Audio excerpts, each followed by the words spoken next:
শেষ পর্যন্ত টি-20 নেতৃত্ব ছাড়লেন নাজমুল। অনেক দিন থেকে বাংলাদেশের ক্রিকেটে অধিনায়কত্ব প্রায় নিয়মিত আলোচনার প্রসঙ্গ।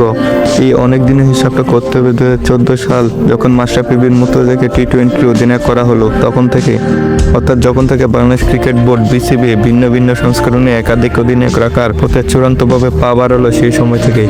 সাকিব আল হাসান কোন সংস্করণে অধিনায়ক, কিন্তু তিনি হয়তো একটা সিরিজ খেলবেন না। তখন আলোচনা, তাহলে অধিনায়ককে তামিমপুর সিরিজের মাঝপথে অবসর নিয়ে নিলে প্রশ্ন ওঠে কে ধরবেন ওয়ানডে হাল। এই করে করে গত কয়েক বছরে মেহেদী হাসান মিরাজ আর লিটন দাসও ভালোভাবে জেনে ফেলেছেন অধিনায়কত্ব বিষয়টা আসলে কি। লিটন তো আপাতকালীন অধিনায়ক হিসাবে একাধিক বড় সিরিজও জিতেছেন। গত বছর ফেব্রুয়ারিতে নাজমুল হোসেনকে 3 সংস্করণের অধিনায়ক করার আগে মাঝে অল্প সময়ের জন্য সাকিবও একবার নিয়েছিলেন 3 সংস্করণের দায়িত্ব। তবে সাকিব করে শেষ পর্যন্ত নাজমুল 3 সংস্করণের দায়িত্ব নেওয়ার পরে মনে হলো এবার বুঝে অধিনায়কত্ব নিয়ে আলোচনায় বিরতি পড়লো। কিন্তু এক বছর না যেতে আবার একাধিক অধিনায়কের পথে পা বাড়াতে হচ্ছে বাংলাদেশের ক্রিকেটকে। বিসিবির একটি সূত্র নিশ্চিত করেছে নাজমুল চূড়ান্তভাবে বিসিবিকে জানিয়ে দিয়েছেন যে তিনি আর টি-20 দলের নেতৃত্ব দেবেন না। বিসিবি যদি চায় টেস্ট এবং ওয়ানডে অধিনায়কত্ব চালিয়ে যাবেন, তার এই ইচ্ছায় সম্মতি জানিয়েছেন বিসিবিও। অর্থাৎ আগামী মার্চে ঘরের মাঠে জিম্বাবুয়ের বিপক্ষে পরবর্তী টি-20 সিরিজে নাজমুল বাংলাদেশের অধিনায়ক থাকছেন না। বিসিবি সভাপতি ফারুক আহমেদও কাল এই তথ্য নিশ্চিত করেছেন।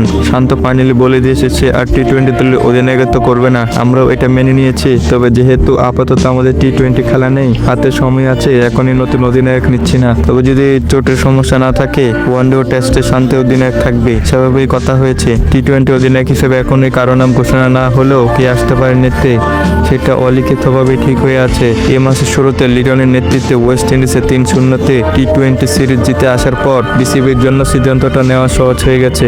সব ঠিক থাকলে মার্চে বাংলাদেশের পরবর্তী টি-20 সিরিজে লিটনে নামবেন টস করতে। সমান্তরালে মেহেদী হাসান মিরাজের নাম যে নেই তা নয়, সেটা ছিল ওয়েস্ট ইন্ডিজের টি-20 অধিনায়ক ঠিক করার আলোচনাতেও। তবে টি-20 দলে মিরাজের জায়গাটা প্রশ্নচিহ্ন না থাকাটা তার বিপক্ষে যাচ্ছে। আলোচনায় তাসকিন আহমেদের নামও কেউ তুলতে পারেন। তবে তাসকিন একে পেস বোলার, তার উপর চোট প্রবণ, মাঝে মধ্যে তাকে বিশ্রাম দিতে হয়।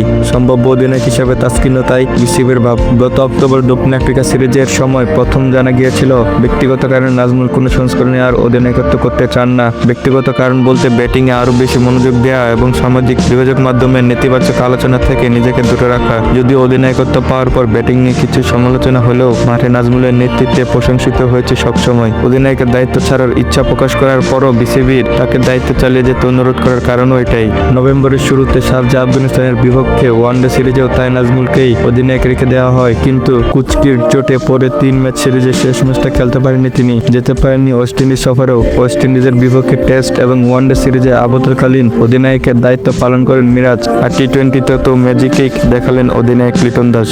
Shahidul Islam, RSF sports arena.